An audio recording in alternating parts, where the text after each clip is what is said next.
Good evening, TikTok. Good evening, Facebook and Instagram and YouTube and the whole world out there. Let's get back over here. Coming to you from a very cold Atlanta tonight. It's just cold. Ava and I went on a walk earlier and right before it got dark, and oh my God, my face was just all red and blistered. But good evening, everybody. Eddie William Sellers coming to you this evening from the confines of my living room right here in East Point, Georgia. Bidding everybody a good evening, and hope everybody's staying warm and doing okay.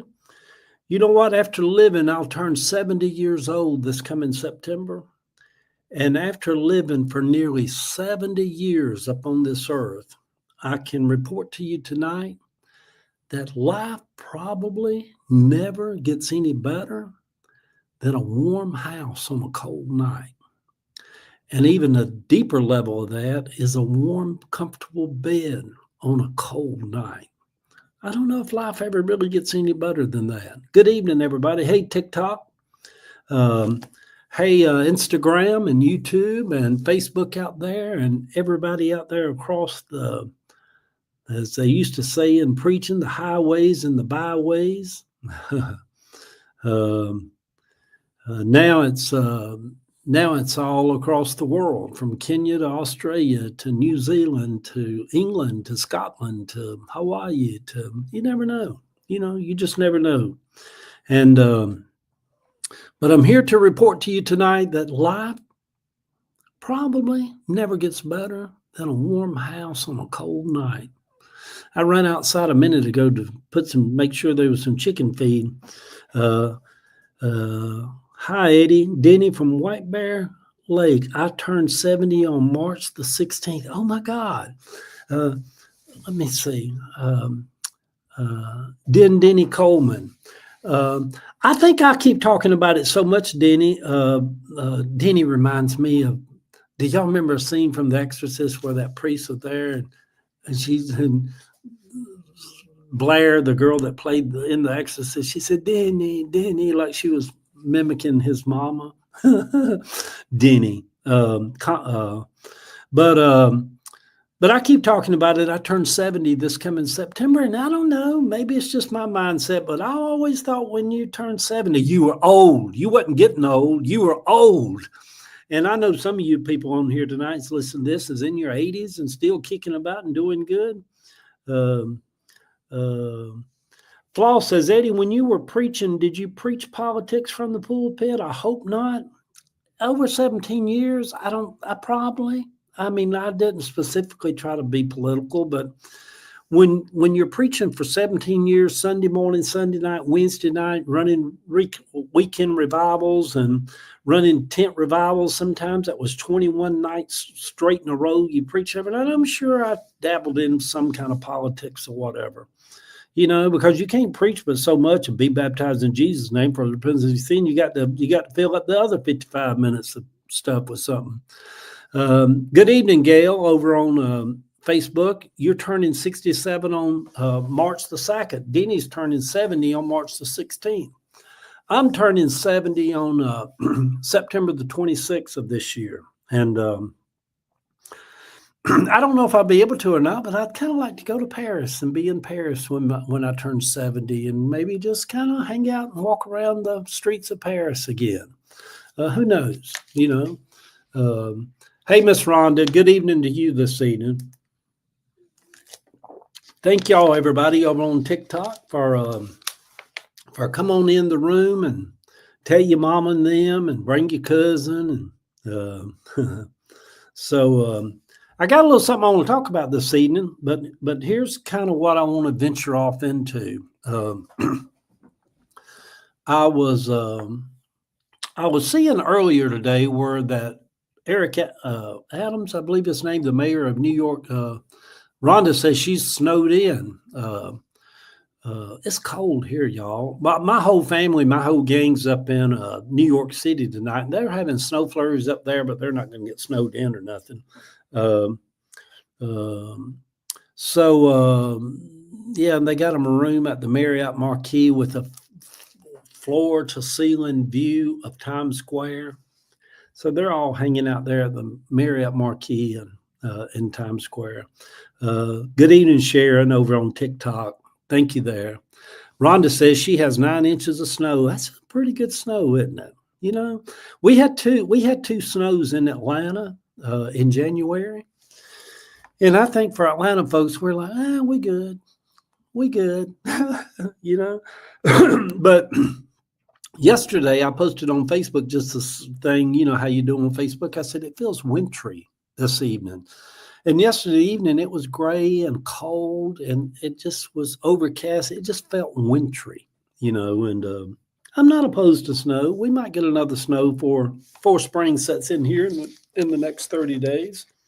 Good evening, TikTok, Instagram, Facebook, YouTube. How's everybody doing this evening? Here's what I want to talk about for a few minutes this evening. I want to talk about Merrick Garland, the Attorney General of the United States of America that Joe Biden appointed when he was elected president.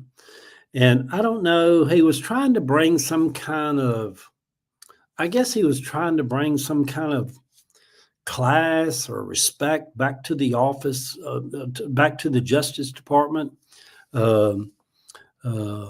I loved walking the High Line in New York City. Isn't it fun? I loved it too. Me and Avis walked it a few times. I love it, you know, the High Line. For people that don't know Atlanta has what we call the Belt Line. It's a big, long pathway that thousands of people, they call it beachfront property in Atlanta if you can get a condo or townhome or something on the Belt Line. Well, in New York, they have the High Line, which is up off the street, but it's just a walkway, a pathway that people walk on and ride bikes on, and you can kind of walk above the streets. And it's wonderful, you know. But I want to talk about Merrick Garland this evening, the Attorney General for the United States over the 4 years that he was the Attorney General under Joe Biden. And I think more than likely one of the reasons that Joe Biden plummeted and stepped aside, and then eventually Vice President Harris lost the election, because the Democrats really did a poor job with the Justice Department. And I think the thinking was, if you look back on it, it seemed like the Democrats is playing checkers, the old saying that I'm borrowing from some other pundits on one of the things, where the Democrats seem like they're always playing checkers and the Republicans are playing chess. And if you look at what's going on today, in that Eric Adams, the mayor of New York City, Donald Trump just went in there and, man, they had a case against him where his tail was going to prison for a few years. Donald Trump says, no, we need him. Just order the Justice Department, just rescind all the indictments against him, do away with it, set him free. He's going to become part of our thing to help us round up illegal immigrants. And but when he, with Merrick Garland and Joe Biden appointed Merrick Garland because supposedly he was going to bring some echelon of class and respect back to the Justice Department, which he didn't. And Merrick Garland, Merrill Lee says Merrick Garland was a weak AG. He was not a good AG. It's weak. I think it's beyond weak. Donald Trump should be in prison. If Merrick Garland had done his job, Donald Trump would be sitting in a jail cell today. But Merrick Garland, in order for them to have a perception that he was hands off, that there wasn't a heavy thumb on the scales, he totally let Donald Trump just play with the whole Justice Department system for 4 years and delay and delay and postpone and postpone. And, he was appointed to be on the Supreme Court in President Obama's last term, and the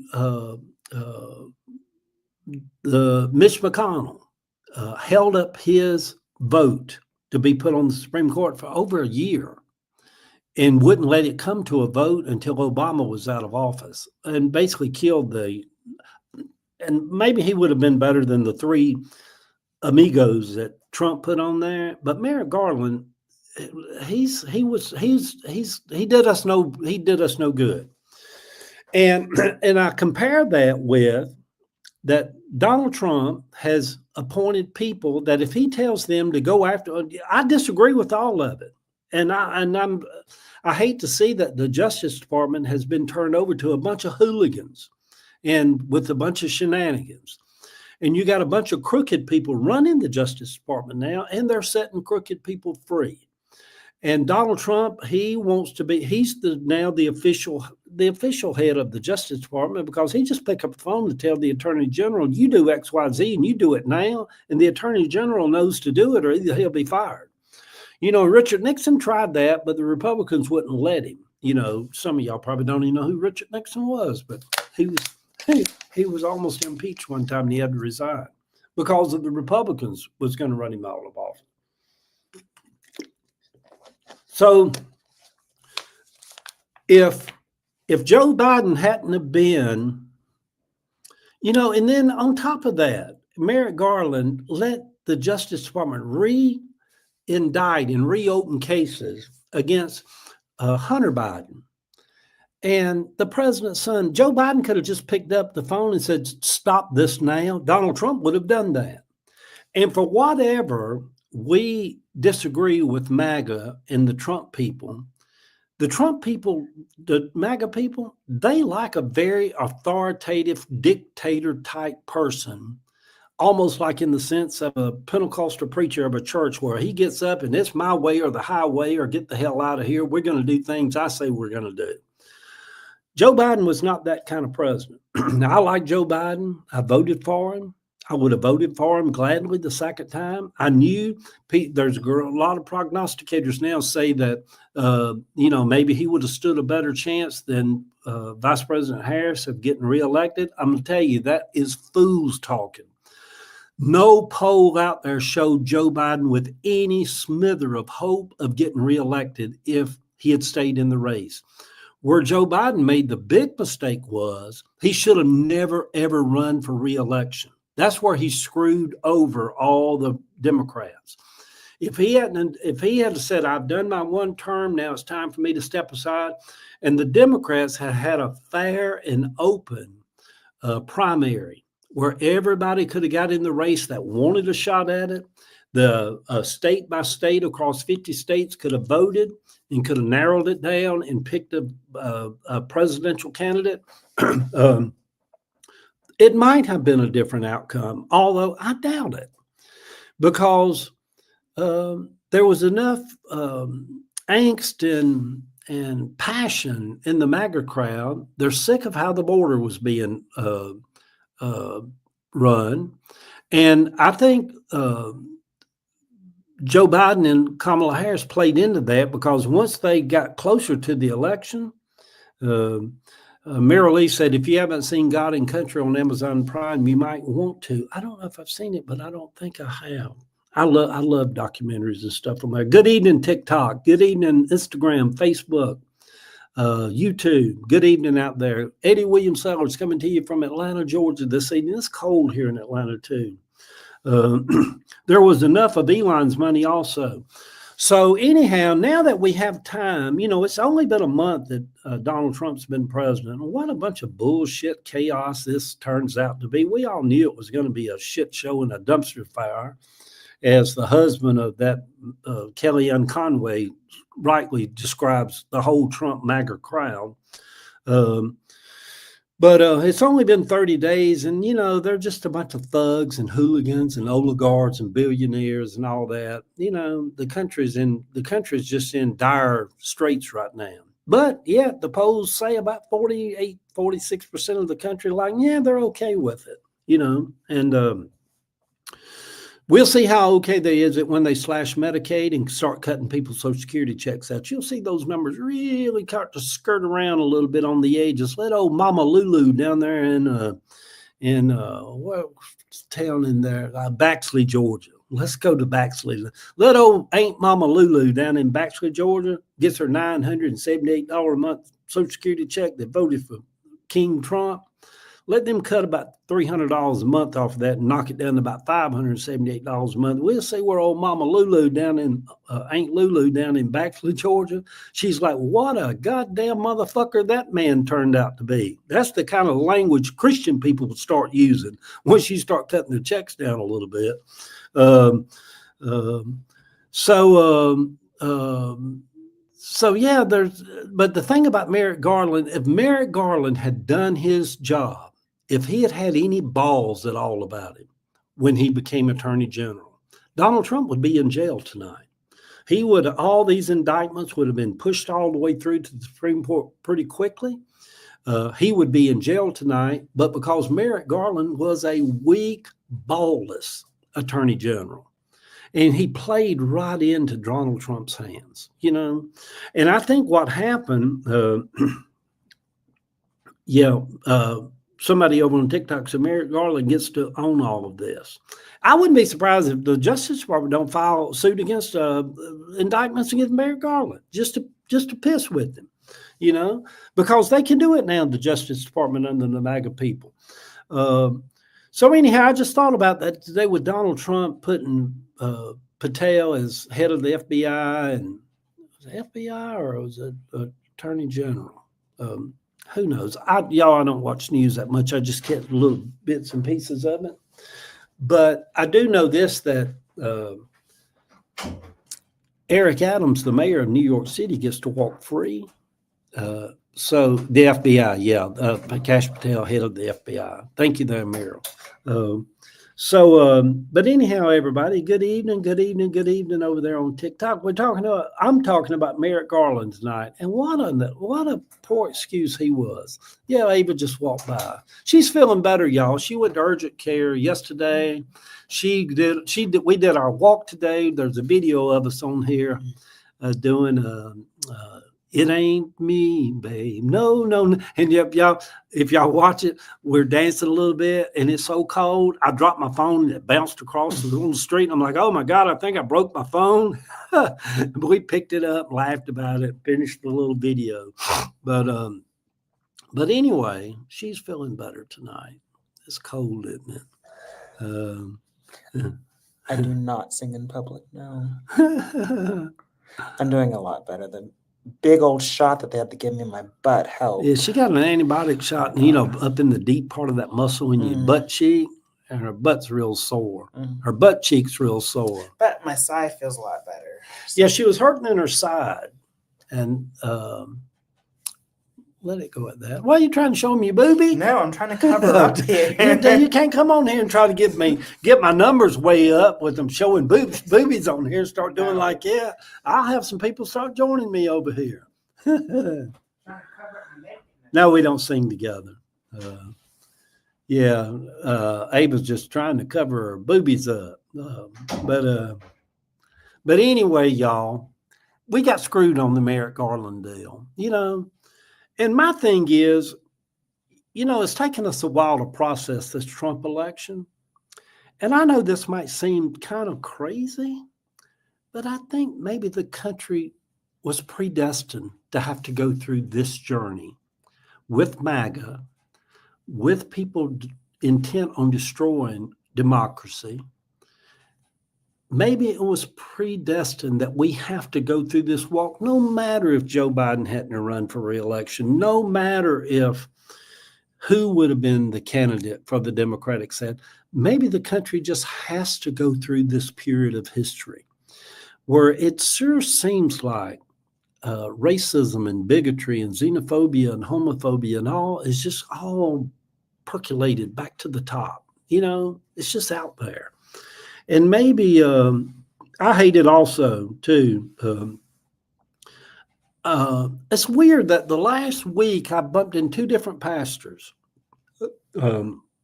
One, Rusty Couch, who's the pastor right up the street at Jefferson Avenue Baptist Church. Y'all, burping.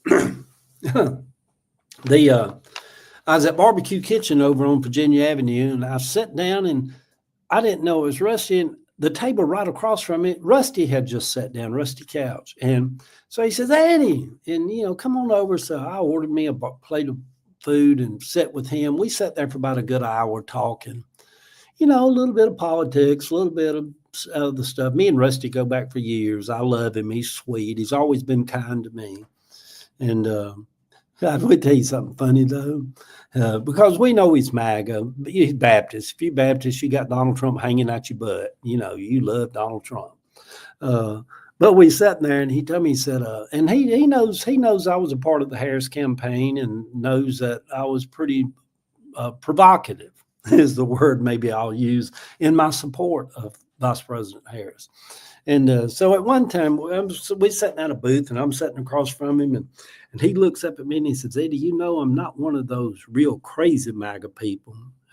And I get, I'm quick on my feet with humor and sardonic, sarcastic, or whatever. And I just kind of started sniggering. I said, no, you worse. He said, what? I said, you're a Baptist. Baptist worse than the crazy MAGA. But anyhow, we both had a good laugh about it. Well, then Sunday, after I went to Metron, I stopped by Five Guys over here at Caroline Street. I wanted a little hamburger and a fry, Ava was out of town. It's comfort food. Stopped and got me a little hamburger at Five Guys. $22.73 for a regular fry, a regular Coke, and a hamburger. $22.73. Isn't that crazy? I'm glad Donald Trump got elected. So all these prices are so much cheaper now, ain't they? Ain't they, folks? Didn't they come down?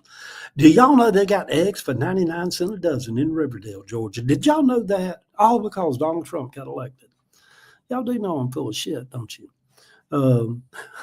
But anyhow, it's kind of weird. But I'm sitting there eating my hamburger just to myself, and then here comes another pastor I know, the pastor of Atlanta United, over on United. Used to be Confederate, but United Way. Used to be Woodland Hills Baptist Church. I went there for a few years, but they got out of Southern Baptist. African-American, I don't say little, but a young African-American man, young. And he's the pastor there now, and he's got a pretty good work where he's built it up where they're looking for a bigger space or whatever. But anyhow, we sat there and talked for about an hour politics, and it was two different extremes. I'm talking to a Southern Baptist, Rusty Couch, Jefferson Avenue Baptist Church, who's MAGA, Trump, the anti-abortion stuff and, all that kind of stuff. Then I'm talking to another man preaching the same Jesus, African-American crowd, a graduate of Beulah Heights Bible College, him and his wife both, young people, and he just scratches his head and he's like, I don't get it, Eddie. I don't get it how anybody that loves the Lord, follows after the teachings of Christ, could ever walk in, take the time to go vote for somebody like Donald Trump. I'm just scratching my head. I'm lost. I don't see how anybody can do it. And then, terrible. We had to quit eating at Five Guys, even though they were. Now, I tell you what, a friend of mine on here said, yeah, their hamburgers are kind of greasy. I like their hamburger. It's expensive, but their meat's good. The meat's good. And then you tell them at the thing how you want it. Little mayonnaise, on my hamburger, my perfect hamburger, cheeseburger, is raw onions, sliced tomato, mayonnaise, mustard, and ketchup. That's it. Delicious. And I love, you can tell the meat at Five Guys has never been frozen. It's like really good meat, a good hamburger patty. And, y'all, I've had hamburgers where I paid $60 for a hamburger in Barcelona at a 5-star hotel. It wasn't as good as a little Five Guys little burger. But anyway, so I'm sitting at Five Guys and I'm talking to this other young pastor who's really poured his heart into Christ, loves the Lord. I use the F word. I probably shouldn't have did that. I don't know what's got into me lately, y'all. I used to be a godly, sanctified, Holy Ghost filled man, but since Trump got reelected, I like that F word. That F word I just be talking about. Oh, it's a pretty effing day today, ain't it? That F word just keeps falling out of my mouth. So, hey, sweetie, you got Ava's got her night out of the dryer. She heats up her night every night and gets it real warm. It's so warm. And then she goes to bed wrapped up in it like that too. Just all snuggled up in her little night. She puts it in the dryer and gets it warm. All right, I'll let So, you finish. all right. But anyhow, I'm sitting there talking to this pastor and I just asked him, I'm like, what the fuck's wrong with them? Just what the fuck is wrong with them? But anyhow, he was telling me, he said, Andy, I'm telling you, said, he's got a van and he's got a lot of young people that go to there. Atlanta United. Y'all ought to look them up on Facebook. It's an African-American church, a bunch of young African-Americans. They're over there working for Christ. They're not progressive in that sense. They're probably twisted. Religion's weird, but they're sweet people. But anyhow, he's sitting there talking to me and he said, I took a van full of about 20 young people. When he says young people, teenagers, black teenagers. He said, took them over to a church in Alabama, some little place in Alabama. He said the church that they went to visit, I guess it's interracial or white church or something, said they had a Confederate flag on the church ground that they were visiting, been invited to come over and clean them, do work or do whatever. And he said, one of the little young teenage guys said, Pastor, said, you see that? Do you see that? And he said, well, you're going to see this in Alabama. People got these Confederate flags out here on church property. He said, I just told them, just hold your peace. We here to do the Lord's work. But he says, Eddie, at a house of God, they got a Confederate flag hanging with a van full of black teenagers coming over there to help clean the church grounds and stuff. Y'all, it's a weird parallel universe we live in, And Kelly Abernathy on Facebook says, it comes out of my mouth when I talk about Trump. We're talking about the F word.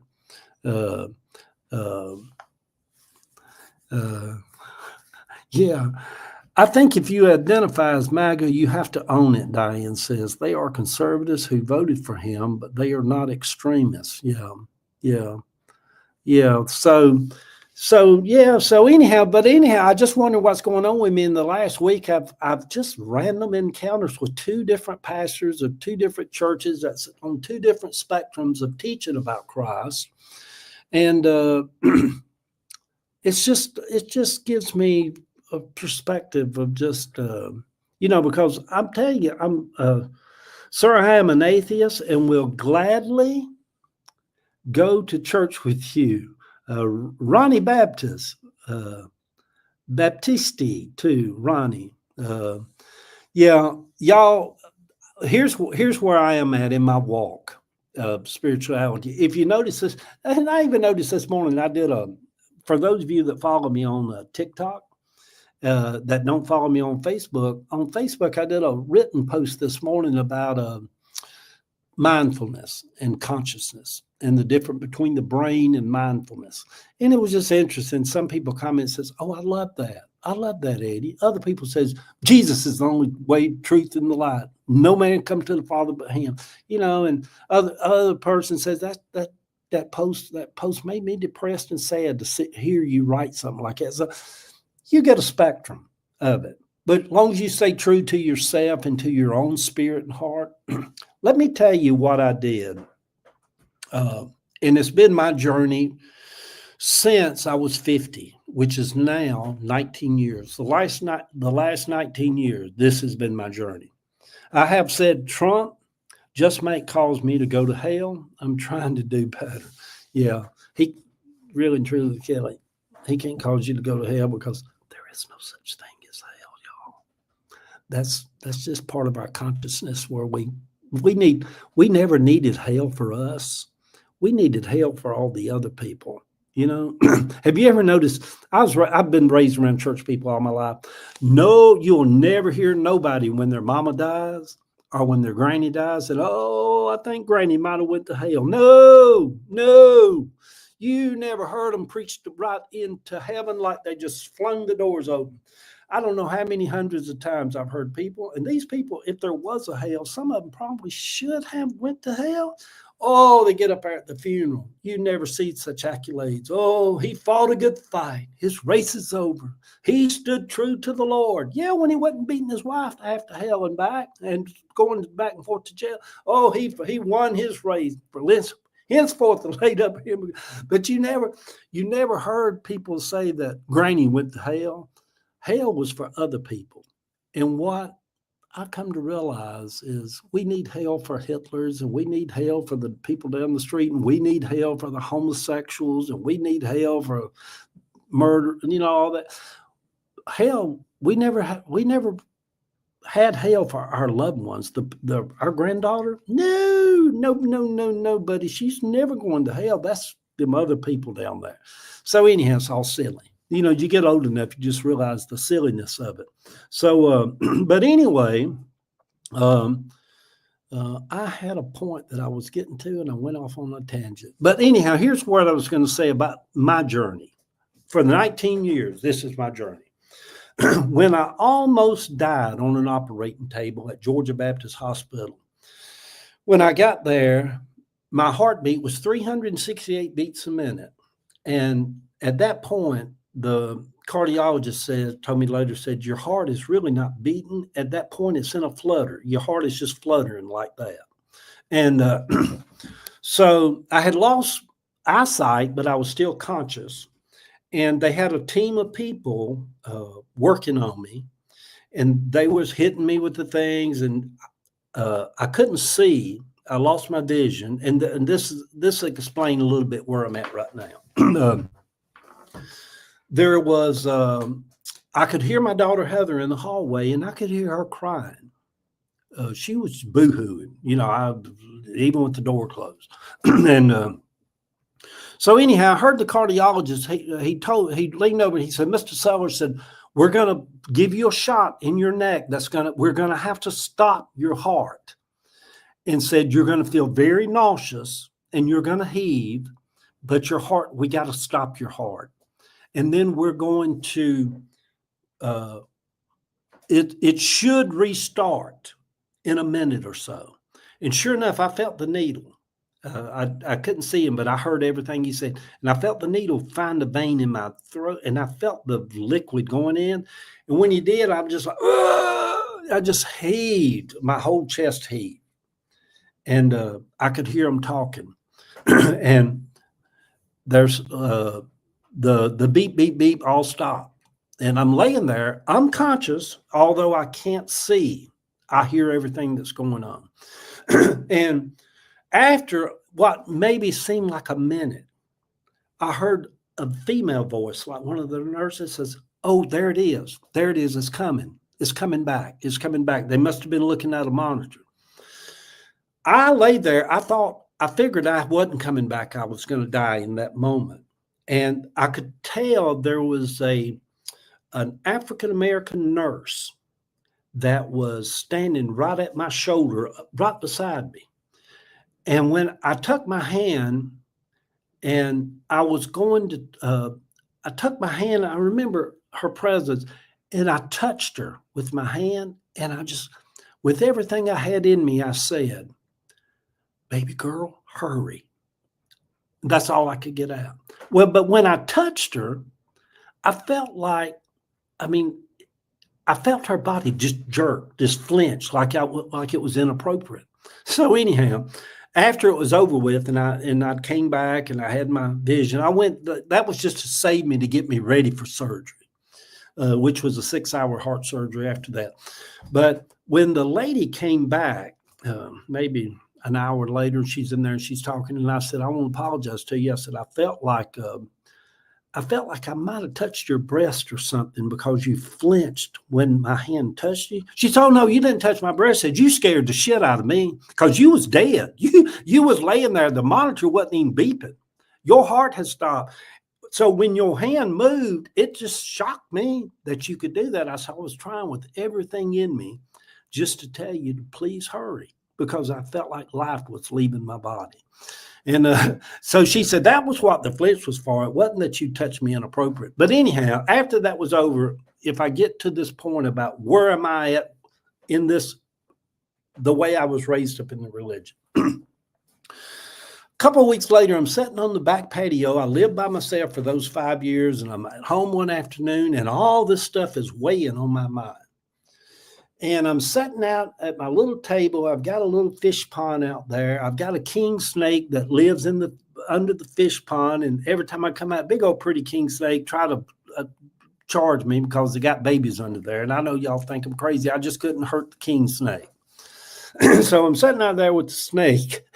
And so I start thinking about what was that I experienced, because there was no angels, there was no God, there was nothing but darkness. I couldn't see nothing. My life was leaving my body. Technically, my heart was not beating. It had stopped. And I started envisioning my brother James and my brother Joe coming. I just wanted them to show up in my consciousness and say, "Get up from there, brother. Get up. Let's go. You ain't got to fool this shit no more. Let's get out of here." They never showed up because I came back too. So when I'm sitting out on my patio, I'm talking to the Lord, and like Jesus is sitting at the table with me. And I just tell the Lord, I said, "Lord, I don't know if you're real or not. You sure didn't seem real when I thought maybe there would be something heavenly that would show up in my time that I was almost dead." I said, "If we're being honest, Lord, the only reason that I really believe in you is because I was born in Cabbagetown and had grannies and mamas that believed in you. And it worked for them, so it probably worked for me." And I said, just like I'm being logical with God, I said, if I'd born in India, I'd probably be Hindu, or if I'd born in Saudi Arabia, I'd be a Muslim. I said, because I'm born in Atlanta, Georgia, I'm a Christian. I believe in the Lamb of God, take away the sins of the world. So in that moment, after telling God that I don't know if it's real or not, I said, but I'm gonna decide today this, and this is where I'm at even 19 years later to today. Hey there, Tennessee, Stephanie and Bill Norton. I said, this is what I'm going to do from here on out. And it could change 10 years down the road, but for 19 years, it hadn't changed. I said, whether you're real or not, I'm going to decide that I've came 50 years following you. And I'm just going to, whether you're real or not, I'm going to believe that you are real. I'm going to give myself permission to believe in you and that you're real. And that I'm just going to ride this pony throughout the last few years of my life here. And that's how I reached these crossroads where I'm at right now, tonight. And what works for me probably would never work for you. What works for a lot of these people out here would never work for me, but anyhow, Merrick Garland, didn't we go down a long tangent with those? Merrick Garland didn't do us good, y'all. Didn't do us good. Good evening, TikTok. Good evening, Facebook and Instagram. And thank you there, Denny. Your conviction and strength in what you believe in gives us alternatives, hope. Yeah, I think you just have to give yourself permission to believe in however you see God, or not see God. And the thing about it is, atheists around probably some of the most mindfulness and conscious people there are. It don't mean that they don't believe in something bigger than a heartbeat or a brain. God kind of plays into religious connotations with all that. And a lot of people are really creeped out by that. Like a lot of people are creeped out by MAGA and the Christian white nationalists. Let's just say that. And not only that, I took it a step further. I'm okay if there's no heaven. Y'all, I'm just gonna tell you point blank. Believe in hell all you want to. If that's what you need to get through this life, is you need to believe in a God that has a lake of fire and will burn you if you don't accept Jesus as you. If that's what floats your boat, then go float that boat and believe it all you want to. There's no truth in that. There's no truth in that. That's a hindrance to spirituality. That's a hindrance to greater awakenings and deeper walks in knowledge and faith and vibrations and energies. Yeah. Good night, Miss Rhonda. I'm about to get out of here too. Yes. Yeah, Be Heard. Isn't that a powerful? Be Heard says, work out your own salvation with fear and trembling. Isn't that one of the most powerful verses in all the scripture? I mean, it would go against any Jehovah's Witness knocking on my door or a Baptist trying to coach you into becoming to their church, become a Baptist. When the scripture says, just let everybody work out their own salvation with fear and trembling. Yeah. I see the possibility of there being a God in people like you. Yeah. Thank you there. Yes. Hey, Mr. Eddie. Going to be cold. Yes, it is abolished MAGA too, isn't it? It's going to be cold tonight. All right, so I'm going to end with what I started with. Come September, I'll turn 70 years old.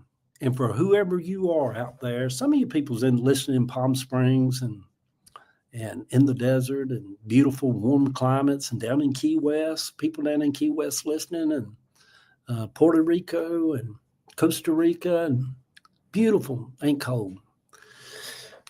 But for you people in Indiana and Kentucky and Ohio and the cold regions of way up in Nova Scotia, I'm going to tell you, come September, I'll turn 70 years old. And this is what I've learned in my 70 years on earth, that life probably never gets no better than a warm house on a cold night. And even better, a warm bed on a cold night. Even Jesus said, if you have food and raiment, therewith be content. Do you really need a 6-car garage? Do you really need 3 homes? Do you really need an extra pickup truck when you got 2 of them already out there in the shed? You know, really and truly, you need very little material things in life to be happy. A warm bed on a cold night. For me, a good bowl of pinto beans and a little piece of cornbread to go with it. Good Lord. I mean, does life get any better than that? And a fireplace popping. Yeah, I love my fireplace. Yeah. With a warm cup of joe. Yeah. Y'all get it. I'm preaching to the choir. Y'all, I'm not telling y'all nothing. Nobody out there that didn't already figure this out. And some of you figured it out when you're 30. That life doesn't get no better than a warm house on a cold night. Stephanie and Bill Norton says, great way to look at it. I look at it similar way. I was raised in the church. Mom made me sing. Remember that Jimmy Swaggart song, This Is What Heaven Means to Me? Not only do I remember it, I know all the words to it. Every time I would sing it, the train would come through, laugh out loud. It was right by the church. This is what heaven means to me. Yeah. Can we come to your party? You know what, Diane, I may have a 70th birthday party, although I've kind of really got away from birthday party. Appreciate the little things Meryl says. All right, Miss Stephanie mentioned a song. Listen to this, y'all. I might not know, at almost 70, I might not can remember what I had for breakfast yesterday, but that song right there, Vestal Goodman used to sing that song. My mama used to sing that song. And I can remember songs from 40 years ago. That song, a city where no storm clouds ever gather, unending, a city where la la la la la la. Oh, this is just what heaven means to me. I need to take it down a little bit, the chorus. What will it be when we get over yonder? Yeah. Yeah. Boy, people would just shout and cry. I bet when Stephanie got up there when her mama made her sing and la la la la la la la, and people say, "Oh, thank you, Jesus. Oh, thank you, Jesus." There was something about singing about seeing Granny and them and going home one day. There was some energy to it that was comforting, you know. Anyhow, y'all, I'm getting out of here. Love y'all. Thank y'all.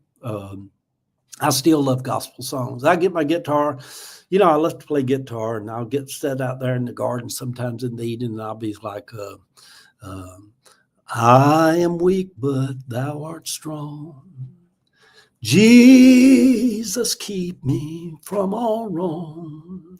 I'll be satisfied as long as I walk, dear Lord, close to you.